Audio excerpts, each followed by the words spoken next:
Bismillahirrahmanirrahim. Assalamualaikum warahmatullahi wabarakatuh. Alhamdulillah, alhamdulillah, alhamdulillah.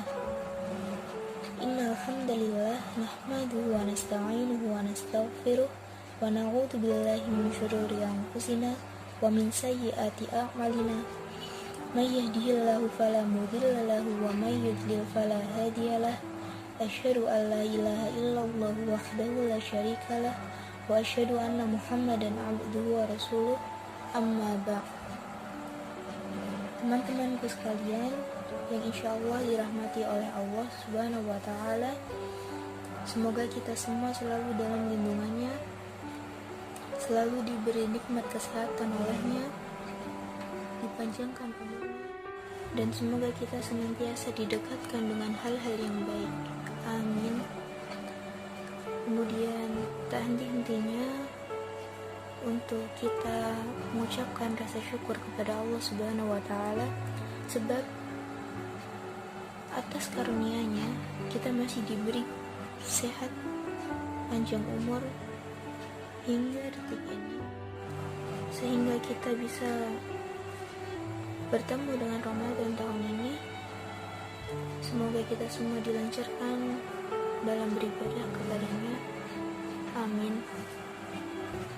Tak lupa juga sholawat serta salam selalu kita tujukan kepada Nabi kita, Nabi Muhammad SAW, yang kita nantikan syafaatnya di hari akhir kelak.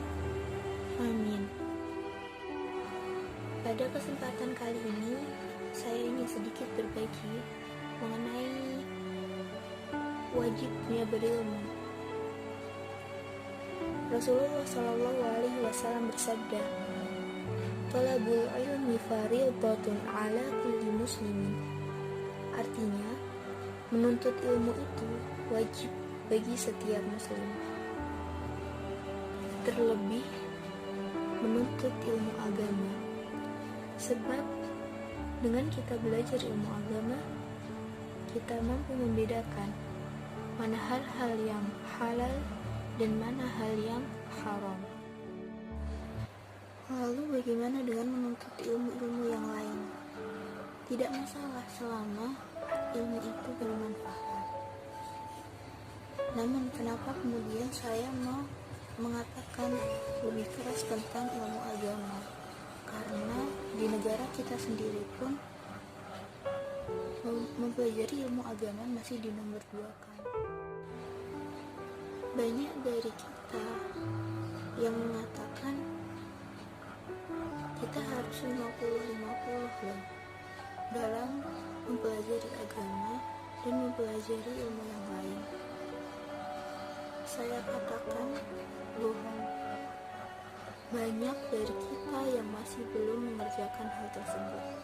Kita masih lebih condong kepada urusan dunia dan sedikit abai dengan urusan akhirat. Padahal kita sendiri tahu mana yang seharusnya lebih kita utamakan. Kenapa bisa saya katakan bohong? Karena memang pada kenyataannya ucapan itu tidak terrealisasikan. Katakanlah ada 15 jam mata pelajaran di sekolahan. Kita hanya mendapat 1 jam dari 15 jam tersebut. Saya katakan kita itu maksudnya pelajaran agama. Pelajaran agama 1 jam dan 14 jam sisanya adalah pelajaran umum. Apakah seperti itu yang dikatakan 50-50? Apakah seperti itu yang dikatakan balance antara dunia dan akhirat? Tentu tidak. Terus sebagian orang mengatakan, nanti kan kita bisa belajar agama di rumah. Berapa orang yang merealisasikan hal tersebut? Berapa orang yang benar-benar melakukan apa yang diucapkannya? Mulai saat ini kita coba berpikir bagaimana pembagian kita dalam belajar pelajaran umum dan bagaimana dalam kita belajar pelajaran agama.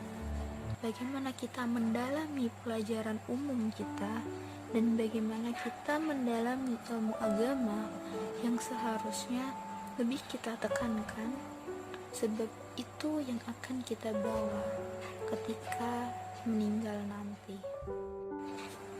Kemudian saya ingin memberitahukan beberapa keutamaan dalam Islam ketika kita menuntut ilmu. Yang pertama, orang berilmu diangkat derajatnya. Allah Subhanahu wa Ta'ala berfirman yang artinya, niscaya Allah akan meninggikan orang-orang yang beriman di antaramu dan orang-orang yang diberi ilmu pengetahuan beberapa derajat. Quran Surah Al-Mujadilah ayat 11. Allah juga berfirman, dan mereka berkata, sekiranya kami mendengarkan atau memikirkan peringatan itu, niscaya tidaklah kami termasuk penghuni-penghuni neraka yang menyala-nyala. Quran Surah Al-Mulk ayat 10. Allah Subhanahu wa Ta'ala sudah memberikan banyak kenikmatan. Jika kita tidak gunakan dengan baik, maka kita akan menjadi salah satu orang yang merugi, sangat merugi.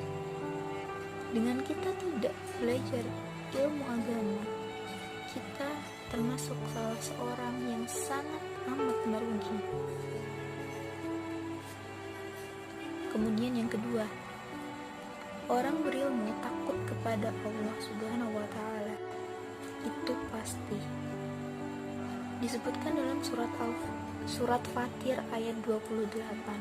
Allah Subhanahu wa Ta'ala berfirman, dan demikian pula di antara manusia, makhluk bergerak yang bernyawa, dan hewan-hewan ternak, ada yang bermacam-macam warnanya dan jenisnya. Di antara hamba-hamba Allah yang takut kepadanya, hanyalah para ulama. Sungguh, Allah Maha Perkasa, Maha Pengampun. Kenapa bisa dikatakan hanyalah para ulama? Sebab di ayat ini menjelaskan tentang dengan ilmu seseorang akan lebih memahami bagaimana kehidupan ini diciptakan dan mendalami pengetahuan tentang kuasa Allah Subhanahu wa Ta'ala sebagai Sang Maha Pencipta. Orang berilmu akan takut melakukan hal-hal yang mengandung dosa karena ia memiliki pengetahuan akan kekuasaan dan juga kebesaran Allah Subhanahu wa Ta'ala. Kemudian yang ketiga, orang berilmu akan diberi kebaikan dunia dan akhirat.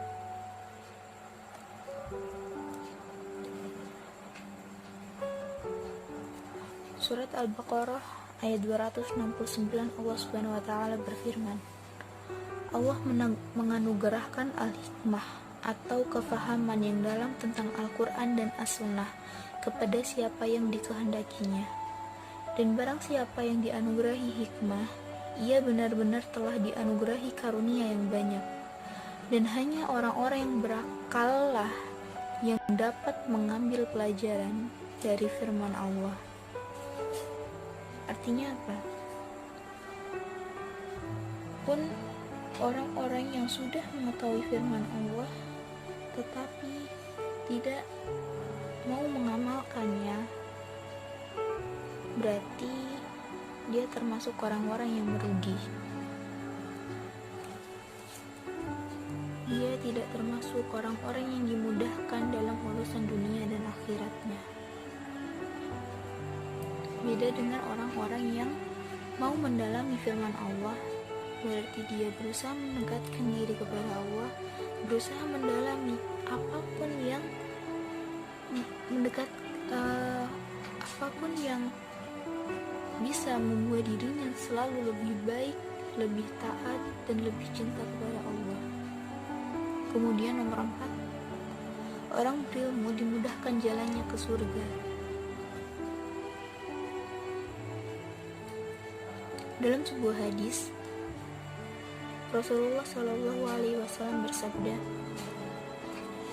yang artinya, siapa yang menempuh jalan untuk mencari ilmu, maka Allah akan mudahkan baginya jalan menuju surga.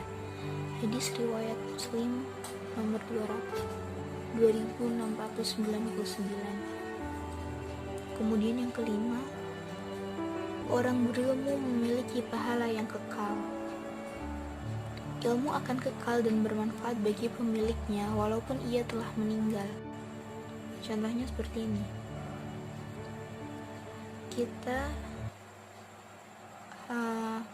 pulang dari kajian, kemudian kita tahu sholat sunnah